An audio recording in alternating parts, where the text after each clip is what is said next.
Fue uno de los más grandes faraones que haya conocido el antiguo Egipto. El más grande constructor, el guerrero más temerario y el padre de más de 100 hijos. En la actualidad, nuevas evidencias sugieren que era además el faraón cuyo nombre el Éxodo bíblico no menciona, Ramsés el Grande. ¿Es este el faraón que enfrentó al Dios de Israel? ¿Es este el único rostro de la Biblia que podremos ver?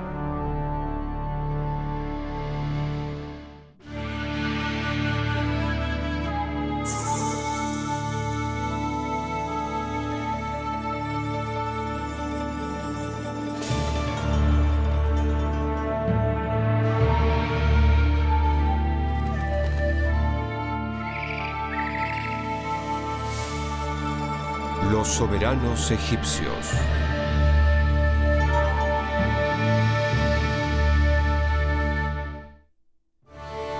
Ramsés el Grande. Los monumentos de Ramsés abarcan desde sus colosales estatuas de Memphis en el norte hasta el templo de Abu Simbel en el sur.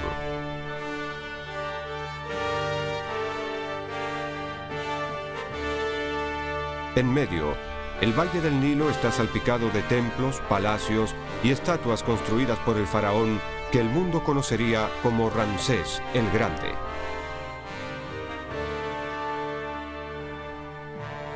Ramsés libró la mayor batalla que un faraón haya enfrentado jamás.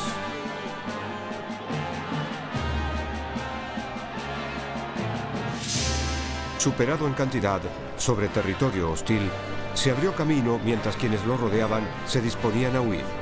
Ramsés sabía cómo luchar.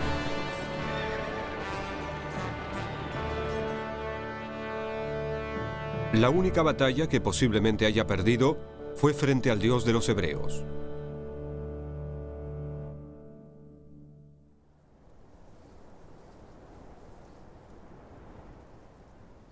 Para comprender a Ramsés, hay que dirigirse a Abidos, el sitio más sagrado de todo Egipto. Durante miles de años, los peregrinos trajeron ofrendas a este lugar para obtener los favores de Osiris, el dios de la muerte. Hoy, lo único que queda de las ofrendas es el monte de las ánforas, vasijas ahora rotas que los peregrinos acarreaban.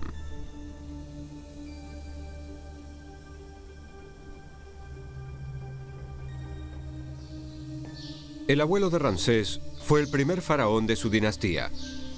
Eran una familia militar, novata en asuntos de la realeza. Cuando el padre de Ramsés, Seti, quiso mostrar que ellos pertenecían a la élite, construyó un templo en el territorio sagrado de Abidos. Reunió a los artesanos más destacados del lugar para presentar al pueblo este deslumbrante testimonio de que una vez más Egipto era poderoso. No era simplemente un templo el que Seti construía, estaba realizando una declaración política. Podéis esperar grandes cosas de mi reinado.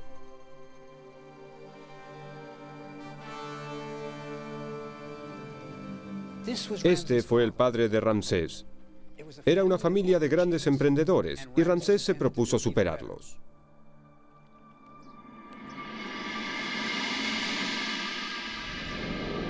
Y lo hizo.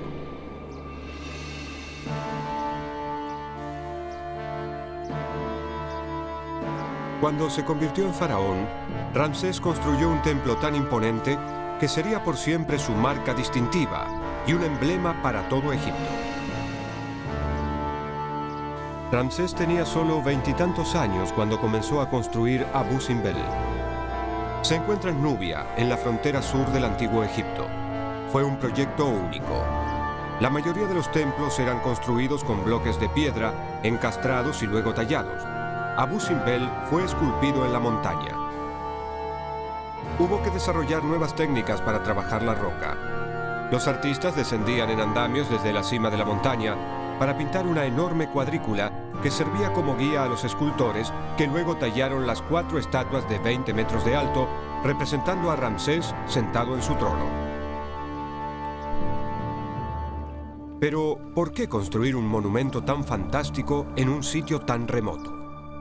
Nunca hubo allí una gran población egipcia que pudiera rendirle culto en el templo. Fue mera propaganda. Ramsés quería que todo el mundo le temiera.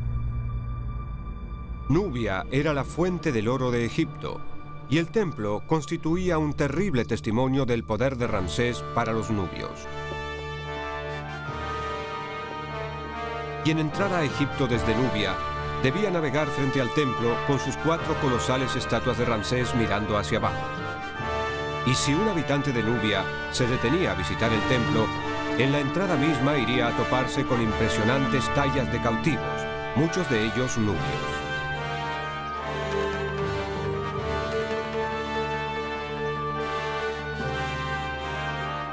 Una vez adentro, el visitante podía ver a Ramsés conduciendo el ejército en batalla, las riendas de su carro atadas a la cintura, disparando flechas al enemigo. Era una grandiosa representación, pero no terminaba allí. Atrás, en la parte más recóndita del templo, el santuario, están las estatuas de los dioses Amon-Ra, Ta y Ra-Aractés. Con ellos, exactamente del mismo tamaño, se encuentra Ramsés el Grande, un dios entre los dioses. Todo un ego, ¿verdad?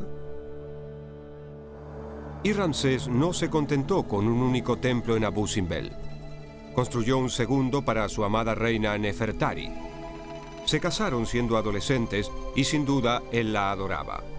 Sobre la entrada al templo de ella, él hizo tallar una inscripción donde la llamaba aquella por quien el sol brilla. Bello, ¿verdad? En la década de 1920, cuando Estados Unidos quiso conmemorar a sus grandes presidentes, el Ramsés de Abu Simbel fue la inspiración para el Monte Rushmore en Black Hills, Dakota del Sur. Incluso con herramientas modernas y técnicas de ingeniería, llevó 20 años completar las 4 colosales cabezas de los presidentes. Se tardó aproximadamente lo mismo en terminar Abu Simbel.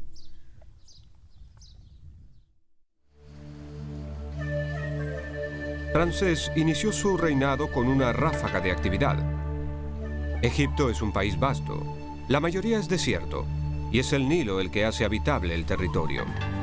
En la época antigua, los egipcios se establecían en las márgenes del Nilo. Todas las ciudades se hallaban sobre el Nilo. En Tebas, el centro religioso del antiguo Egipto, Ramsés erigió más templos gigantescos. Y a lo largo del Nilo, sobre la orilla occidental, en el Valle de los Reyes, hizo construir tumbas. Pero la verdadera capital siempre había estado en Memphis, a unos 650 kilómetros más al norte, cerca del Cairo actual. Es aquí donde se llevaba a cabo la tarea de manejar el país. Cuando Ramsés llegó al poder, mudó la capital a una zona llamada el Delta, a unos 160 kilómetros al norte de Memphis. Aquí el Nilo se abre en afluentes y todo el territorio se torna fértil y verde. Pero Ramsés no trasladó la capital debido al clima. Él era un militar, y fue una razón militar la que lo impulsó a construir una ciudad llamada Ramesés en el norte. Era el sitio ideal para lanzar ataques militares, hacia el norte a Siria y al oeste a Libia, los enemigos tradicionales de Egipto. Fue así que construyó toda una ciudad y soñó con la abundancia de tesoros que podría trasladar a Egipto. Tal vez sea esta la ciudad que la Biblia menciona como la que el faraón obligó a los hebreos a construir. La nueva ciudad de Ramsés pasó a ser un bullicioso conjunto de palacios, templos, depósitos, talleres y barracas. Desde esta nueva ciudad iba a conducir a sus legiones a las victorias que lo convertirían en Ramsés el Grande.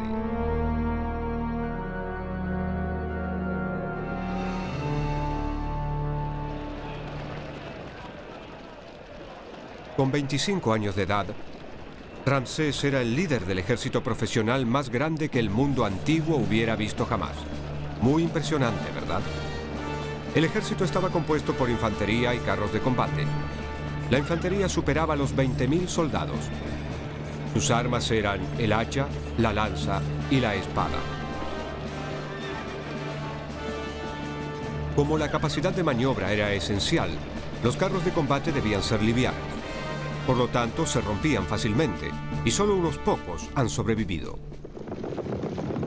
Cada carro era tirado por 2 caballos y transportaba 2 hombres, un conductor y un arquero. El piso estaba formado por tirillas de cuero entretejidas, cubiertas con una tapa de cuero que absorbía los golpes y proporcionaba una plataforma relativamente estable para que el arquero disparara sus flechas. Era como un auto deportivo, una carrocería liviana con un motor potente.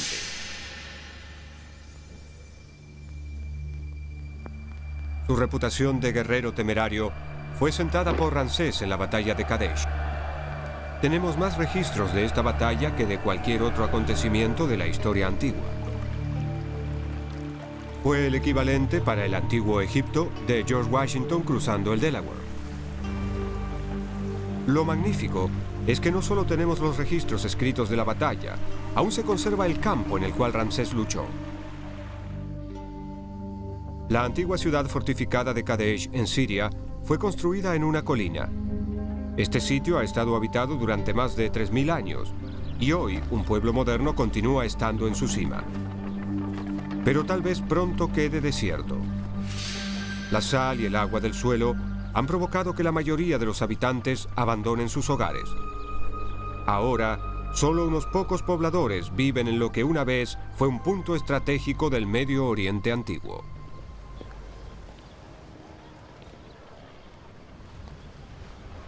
Kadesh era fundamental en el plan de Ramsés de controlar el Medio Oriente, pero la ciudad estaba gobernada por los hititas, guerreros de lo que actualmente es Turquía. Eran el enemigo número uno de Egipto, y Ramsés tenía intenciones de arrebatarles Kadesh.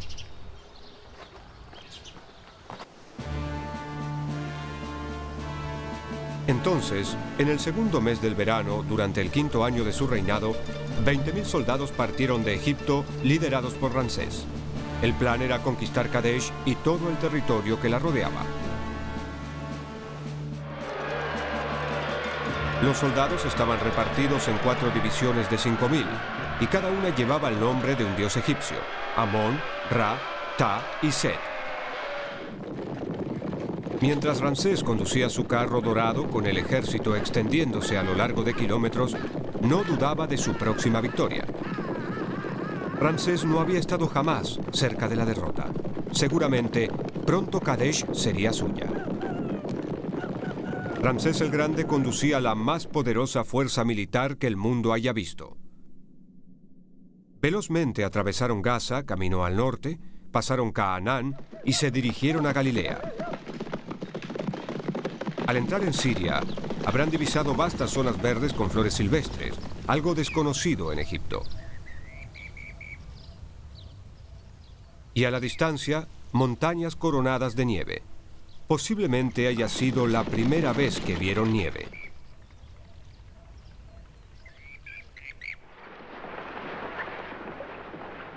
Ansioso por llegar a su meta, Ramsés se levantó temprano, se vistió con sus atuendos de batalla y condujo a la división de Amón hacia Kadesh. Distribuidas a lo largo de kilómetros, quedaban las otras 3 divisiones. Cuando Ramsés se aproximó al río Orontes, 2 beduinos se unieron al séquito. Le dijeron a Ramsés que el rey hitita Muwattali, al saber que Ramsés se acercaba, había huido con su ejército hacia Alepo, a 200 kilómetros al norte. Para el joven Ramsés, era algo perfectamente razonable. Ansiando la victoria, solo con la división de Amón, se dirigió deprisa en dirección a Kadesh, con las 3 legiones avanzando a la distancia. Con la arrogancia de la juventud, había abandonado la mayor parte de su ejército. Ramsés decidió acampar en una loma desde la cual tenía una clara vista de la ciudad fortificada. Al día siguiente, tomaría Kadesh y todos sus tesoros. Era demasiado bueno para ser verdad.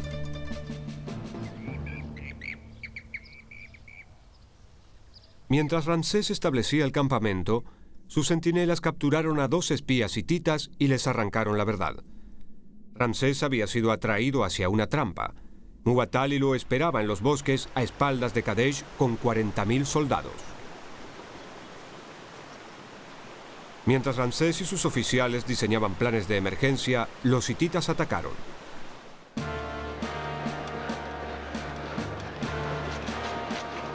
Sus carros se lanzaron a la carga, cortando por la mitad a las rezagadas huestes de Ra hasta destruirlas casi en su totalidad. Luego se dirigieron directamente hacia el campamento de Ramsés. Mientras los carros eran reparados, la infantería descansaba sus agotados pies, se distribuían las provisiones y el león mascota de Ramsés recibía su alimento. Estaban completamente desprevenidos.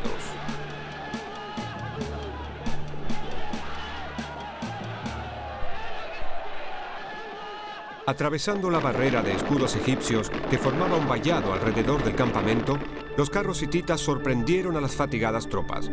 Con el ejército egipcio en un estado de confusión, Ramsés tomó el control. Exclamó: «Firmes, calmad vuestros corazones, ejército mío, para contemplar mi victoria. Solo estoy, mas Amón será mi protector. Su mano está conmigo».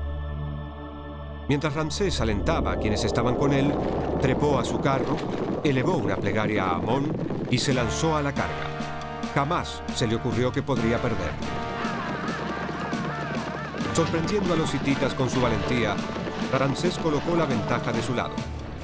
Luego de formar sus tropas, cargó sobre los hititas 6 meses.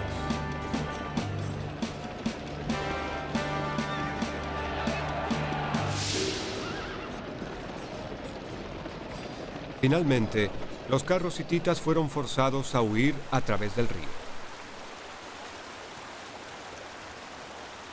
Muwatalli, que esperaba iniciar la matanza con sus hordas de infantería, se desconcertó al ver los carros derrotados replegándose por el río. Un príncipe de Alepo tragó tanta agua al intentar escapar que hubo que sostenerlo de los tobillos para vaciarlo.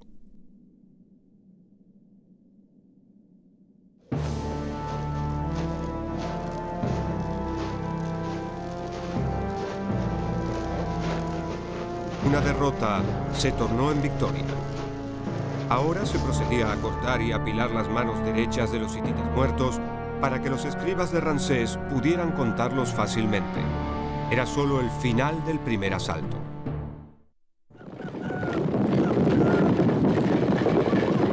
A la mañana siguiente era el turno de Ramsés de atacar. Luego de varias cargas, quedó claro que las tropas hititas estaban muy bien entrenadas y eran demasiado numerosas como para vencerlas. Era un empate, pero el valiente Ramsés había logrado una gran victoria personal. Muwatalli ofreció a Ramsés un tratado de paz. Ambas partes aceptarían el poderío de la otra y acordarían no volver a atacarse.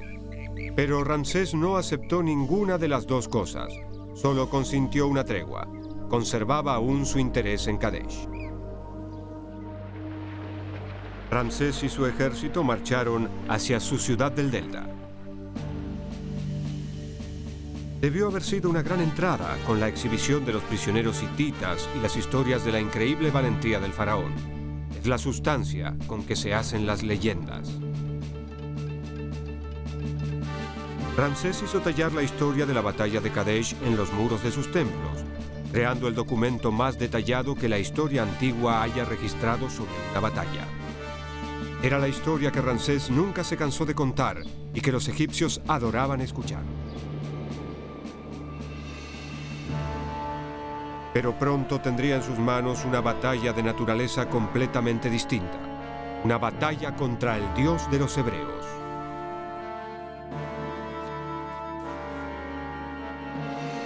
Uno de los grandes misterios arqueológicos de nuestro tiempo es la historia bíblica del Éxodo, parte fundamental del Antiguo Testamento.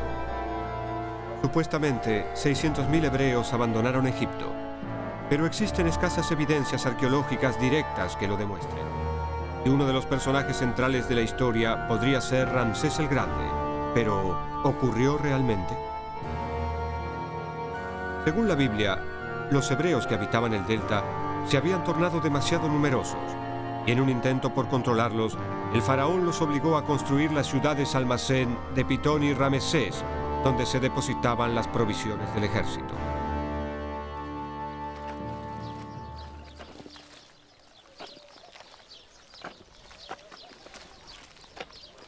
Cuando los hebreos solicitaron 3 días libres para celebrar una festividad religiosa, el faraón no solo se negó, sino que ordenó no volver a entregarles paja para hacer ladrillos. La fabricación de ladrillos en Egipto no ha variado desde las épocas bíblicas. La paja es fundamental. Da consistencia a los ladrillos e impide que se encojan una vez secos. El faraón exigía a los hebreos cumplir su cuota diaria de ladrillos. Pero ahora, además, tenían que reunir y cortar la paja ellos mismos. Las ciudades egipcias eran construidas con ladrillos de barro, millones de ellos. Cuando Moisés, el líder de los hebreos, y su hermano Aarón se dirigieron al faraón para que permitiera partir a su pueblo, él se negó. Para mostrar el poder del Señor, Aarón echó su vara en tierra y se convirtió en serpiente. El faraón no se inmutó y sus hechiceros se ingeniaron para hacer exactamente lo mismo. Aparentemente es el viejo truco de la serpiente que todos ellos conocían.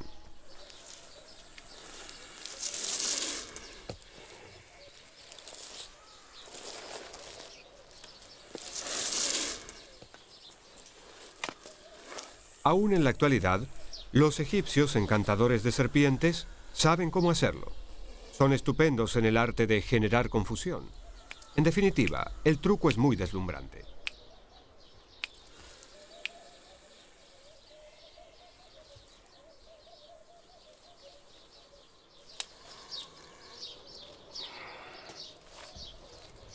El encantador de serpientes la enrolla alrededor de una vara y la serpiente se torna inmóvil. Y la cabeza parece el extremo de la vara.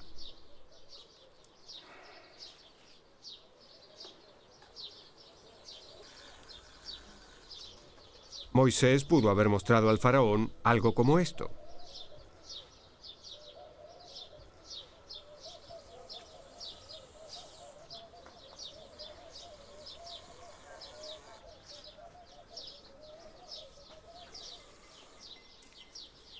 Cuando la serpiente es regresada al suelo, se reanima y se yergue.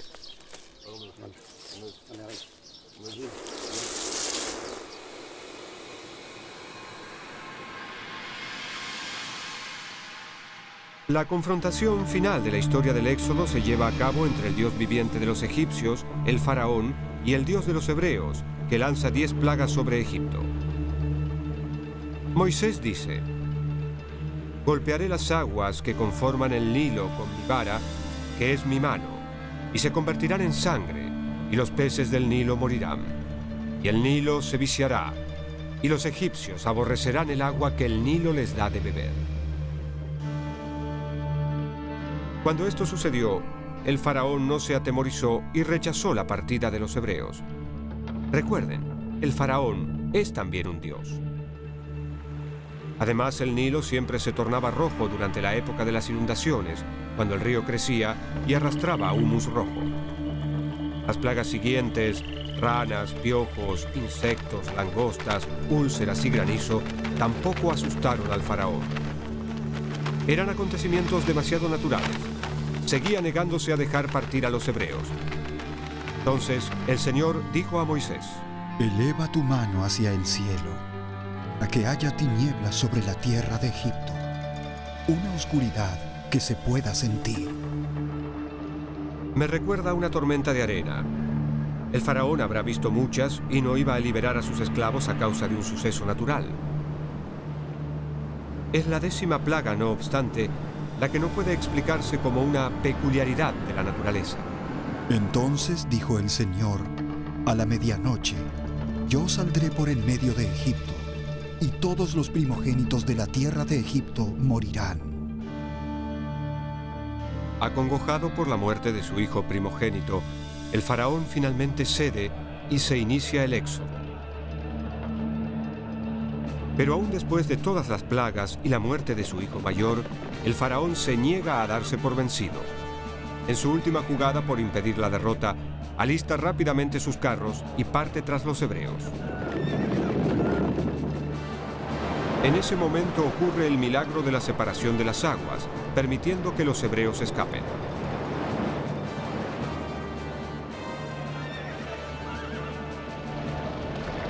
Cuando el ejército avanza tras ellos, es tragado por las aguas. El faraón, finalmente, había sido vencido. La ruta más natural para la huida de los hebreos hacia la tierra prometida era una zona llamada el Mar de los Junquillos. Aún está allí. En realidad, parte del Canal de Suez pasa por este lugar. Es una zona pantanosa que podrían atravesar personas a pie, pero los carros quedarían atascados en el lodo. Eso explicaría la historia de la Biblia. No es tan dramático, pero sí una derrota para el faraón. Con todo, el Éxodo es una historia magnífica. ¿Pero sucedió realmente? Si había hebreos en Egipto, y si hubo un Éxodo, ¿por qué están ausentes en los documentos egipcios? Los egipcios registraron muchas guerras y batallas en sus templos, pero si leen sus jeroglíficos con atención, no hay derrotas. Los egipcios nunca registraron sus fracasos. Para hallar documentos sobre los hebreos en Egipto, hay que remitirse a la Biblia, a una época anterior al Éxodo, a la historia de José. Aquí obtendremos nuestra siguiente pista para investigar si el Éxodo sucedió realmente. Según la Biblia, un hebreo llamado José fue vendido como esclavo por sus hermanos, quienes estaban celosos de su túnica de colores.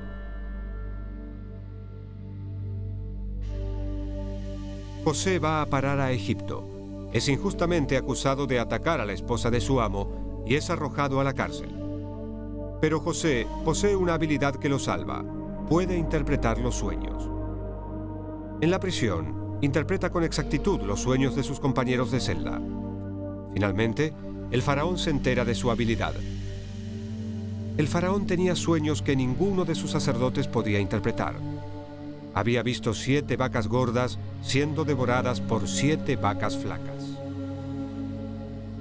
Y a continuación, 7 espigas lozanas eran devoradas por 7 espigas menudas. José interpreta que eso significa que Egipto tendrá 7 años prósperos, seguidos de 7 años de hambre. Basándose en su interpretación, se planea la economía de Egipto para los siguientes 14 años. Durante los 7 años prósperos, el trigo es almacenado en enormes graneros, previendo los años de necesidad. Cuando llega la hambruna, golpea a todo el Medio Oriente, y solo Egipto se salva de sufrir hambre. Lo curioso de esta historia es que suena cierta. Tiene un sabor egipcio. Los antiguos egipcios creían que todo el mundo tenía sueños proféticos, y si alguien quería que interpreten su sueño, acudían a un templo como este. El sacerdote iba a la biblioteca y tomaba uno de estos papiros con la lista de sueños y sus interpretaciones. Por ejemplo, si la persona se vio junto a un pigmeo, era algo malo, significaba una tragedia. Pero la habilidad de José consistía en interpretar los sueños que no estaban en el libro de los sueños. Quien haya escrito la historia de José sabía de qué estaba hablando.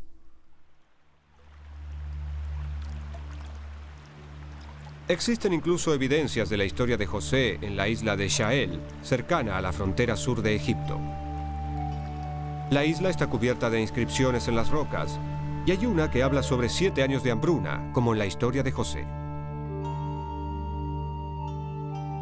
La historia de José no es la del Éxodo, pero sugiere que había hebreos en Egipto. Existe una evidencia más de que algo similar al Éxodo tuvo lugar, y se encuentra en el Museo Egipcio de El Cairo. Sugiere incluso que nuestro hombre, Ramsés, es el faraón del Éxodo. La famosa estela de Israel es el único de los documentos egipcios que menciona a Israel. Una estela es una piedra grande y plana que se erige frente a un templo para anunciar algo. Es el equivalente egipcio de una cartelera informativa.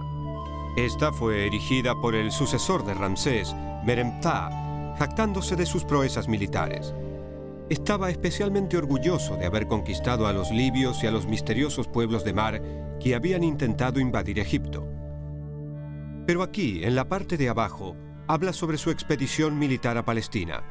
Menciona todos los territorios que conquistó. Teenu se halla desolada, Ati está arruinada, Canaán es saqueada. Luego dice, Israel fue devastada, ya no tiene grano. Observen con atención los jeroglíficos. Los territorios conquistados terminan todos con el jeroglífico de las 3 protuberancias. Son montañas, es el símbolo de país extranjero. Pero Israel no. Termina con un jeroglífico de personas, un hombre y una mujer. Es porque Israel no es aún un país establecido. Los hebreos eran todavía un pueblo nómade. ¿Recuerdan que la Biblia dice que los hebreos vagaron en el desierto durante 40 años antes de establecerse en la tierra prometida? Si eran un pueblo errante cuando el sucesor de Ramsés erigió la estela, eso colocaría al éxodo durante los 67 años del reinado de Ramsés. La estela sugiere que es Ramsés el Grande, el faraón cuyo nombre no se menciona en el éxodo.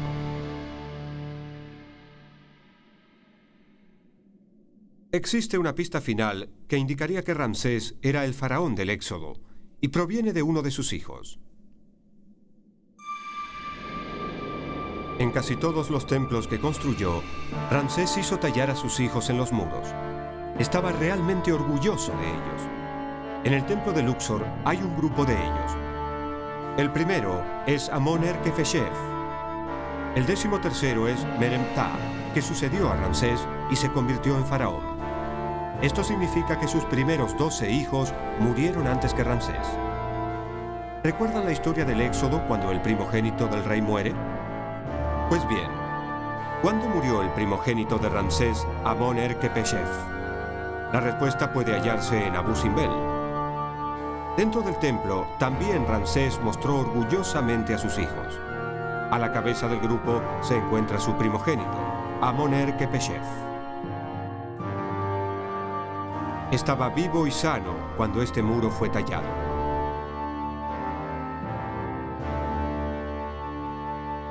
Pero una estatua de él, a la entrada del templo de Nefertari, tiene 2 jeroglíficos alargados al final de su nombre que significan fallecido.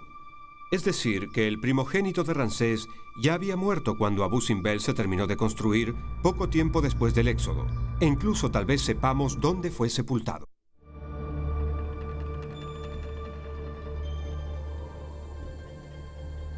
Cada tumba del Valle de los Reyes está numerada, y una de las que más se habla es la BR5, Valle de los Reyes 5.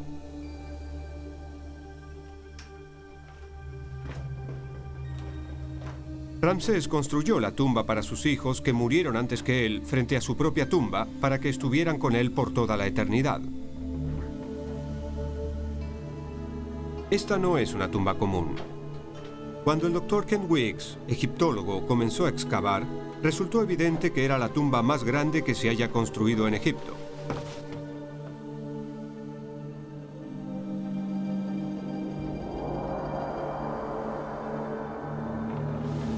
Parece extenderse sin límites a través de cientos de pequeñas cámaras. Salas para momias, salas para mobiliario, ropa y todas las posesiones que los hijos de Ramsés necesitarían en el otro mundo.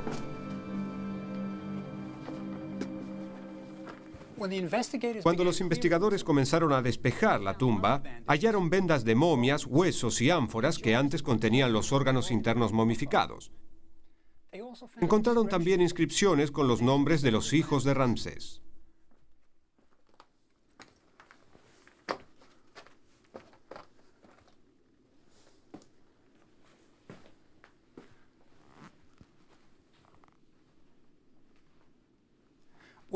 Es interesante que los académicos modernos ubiquen la muerte del hijo mayor de Ramsés en una fecha cercana al Éxodo.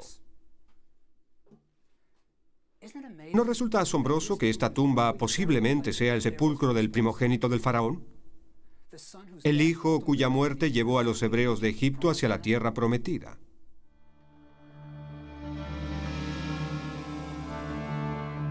Todas las evidencias sugieren que Ramsés el Grande era el faraón del Éxodo.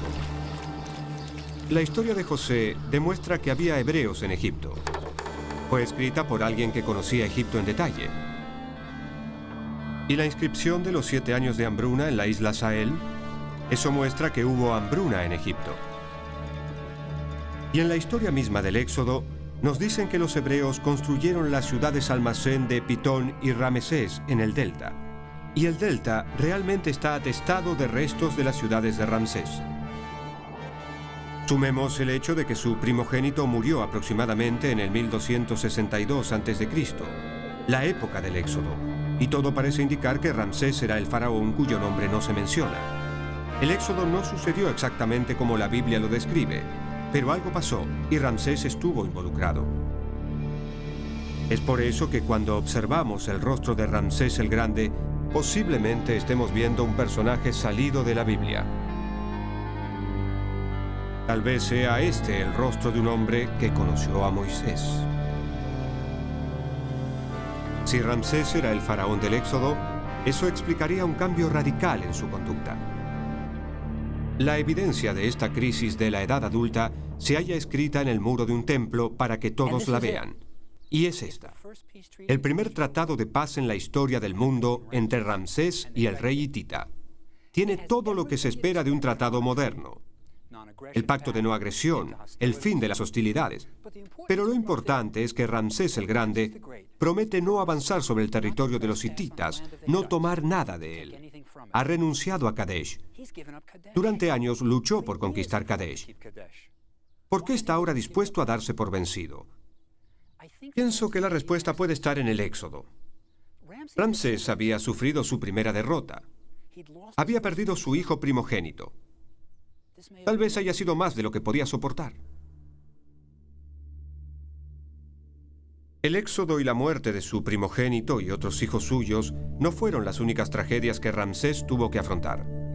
Abu Simbel fue terminado aproximadamente en el año 24 de su reinado y navegó río arriba por el Nilo con Nefertari para dedicarle sus templos.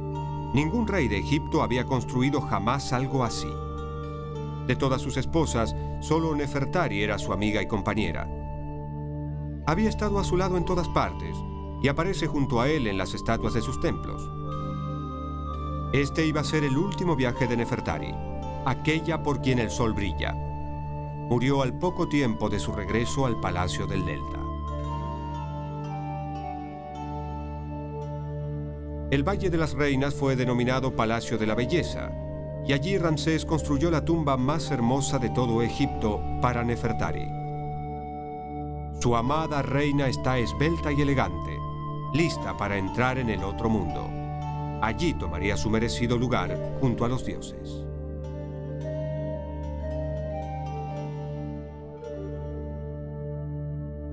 Ramsés reinaría durante otros 40 años sin la compañía de Nefertari. Desde ese momento, era un hombre distinto. No volvió a salir del delta para conducir a su ejército a la batalla. Sus pensamientos habían pasado de la conquista a la construcción de tumbas y monumentos. Con una familia tan grande, no pasaba un año apenas sin que Ramsés sepultara un hijo o una hija o una esposa. Para crear tumbas para su familia, Ramsés empleó toda una aldea de trabajadores. Escultores, pintores, talladores, capataces, todas las personas necesarias para construir una tumba real. Este es el pueblo donde vivían. Es el equivalente a un moderno condominio. 70 familias vivían aquí, una junto a la otra. Todo el mundo conocía los asuntos del otro. En realidad, sabemos más sobre lo que sucedía en esta aldea que en cualquier otra ciudad antigua de Egipto. Aún conservamos las notas que se escribían entre ellos en fragmentos de vasijas que usaban como papel borrador. Era una comunidad muy cerrada. Como vivían en el Valle de los Reyes, estaban un poco apartados de las demás aldeas. Se hallaban tan lejos del Nilo que necesitaban un servicio de lavandería para lavar sus ropas.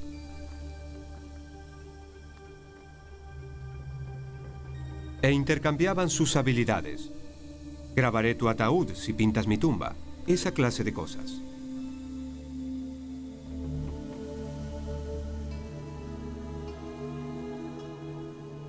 Pero los obreros no pasaban mucho tiempo en el pueblo. Debían hacer un fatigoso recorrido hacia su trabajo y no había servicio de traslados. Aún se puede transitar el sendero que tomaban para ir a trabajar.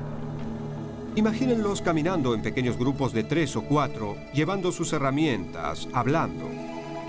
Era una hermosa caminata, y cuando se acercaban a la cima, divisaban todo el valle del Nilo a sus pies.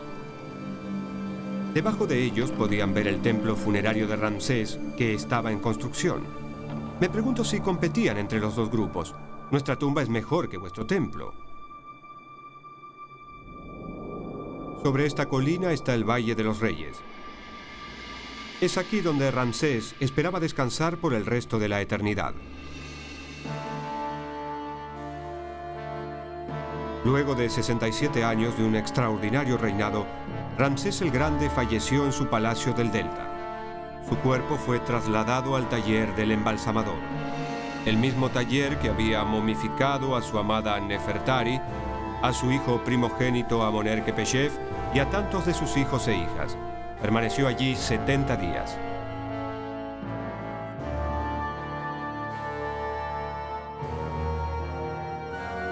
A continuación, el cuerpo fue colocado en una barcaza real para realizar el largo viaje en dirección sur hacia el Valle de los Reyes.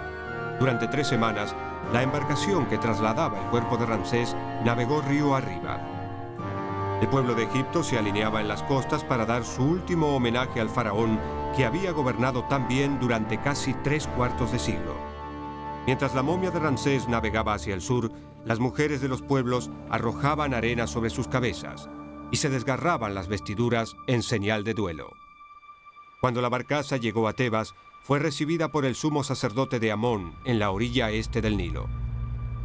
Allí su momia fue colocada en una nave ceremonial para su último viaje a través del Nilo hacia el oeste, el reino de los muertos. Cuando el cuerpo llegó a la orilla oeste, fue transportado en una plataforma hasta el templo funerario de Ramsés. Allí, los sacerdotes recitaron las antiguas oraciones. Ramsés estaba ahora listo para unirse a los dioses. El trabajo en la tumba de Ramsés había comenzado 67 años atrás. Ahora estaba lista para recibir a la momia de Ramsés. Como en las tumbas de los faraones anteriores a él, el sarcófago de piedra fue descendido lentamente por un corredor frente a los sagrados textos de los muros que acelerarían el camino del faraón hacia el otro mundo.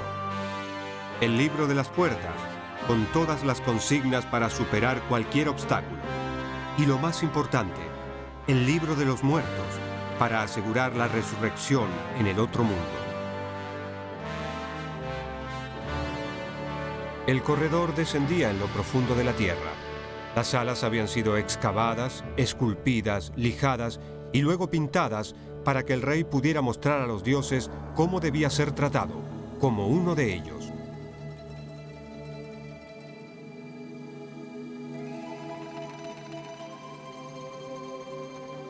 La verdadera tumba de Ramsés ha sido víctima de los saqueadores y de las severas inundaciones provocadas por ocasionales aguaceros en el Valle de los Reyes, pero aún sigue siendo digna de Ramsés el Grande.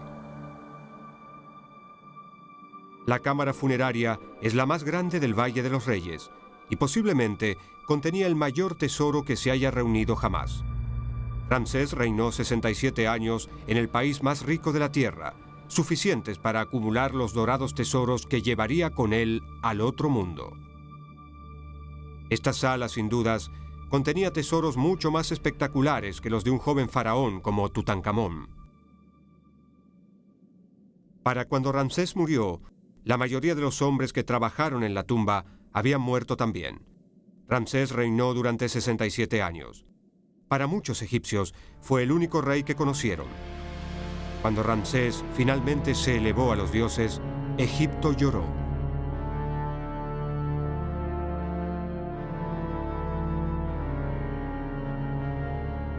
Pero la momia de Ramsés no permaneció para siempre en su tumba. Descubierta por arqueólogos en el siglo pasado, fue llevada a El Cairo. Pero no se trataba del viaje final de Ramsés. En la década de 1970, los encargados de la sala de las momias del Museo del Cairo descubrieron que los faraones estaban sufriendo una segunda muerte. La humedad del museo permitió que las bacterias y hongos atacaran las momias durante casi un siglo. La momia de Ramsés el Grande fue enviada a París para ser estudiada y tratada por un equipo de científicos. Cuando Ramsés arribó al aeropuerto francés, recibió una recepción militar digna de un jefe de Estado en viaje de visita. La momia de Ramsés fue examinada por un equipo de científicos del Museo del Hombre de París. Los rayos X del cráneo de Ramsés muestran dientes deteriorados y cariados. Hay un hueco en la mandíbula provocado por una infección dental. El absceso alrededor de sus dientes era suficientemente serio para causar la muerte por infección. Un trastorno que los médicos egipcios no tenían manera de tratar. No podemos asegurar que esto provocó la muerte de Ramsés, pero es muy posible que los últimos días de este gran hombre hayan transcurrido en agonía. Ramsés murió sumido en el dolor, siendo un anciano inválido cercano a los 90 años. Pero los antiguos egipcios creían que en el otro mundo sería curado y rejuvenecido otra vez.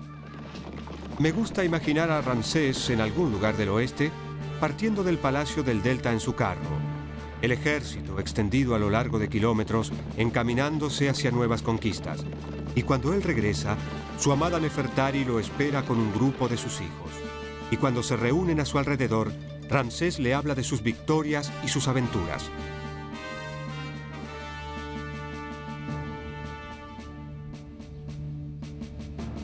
Hubo 11 reyes en Egipto llamados Ramsés, pero solo hubo un Ramsés el Grande.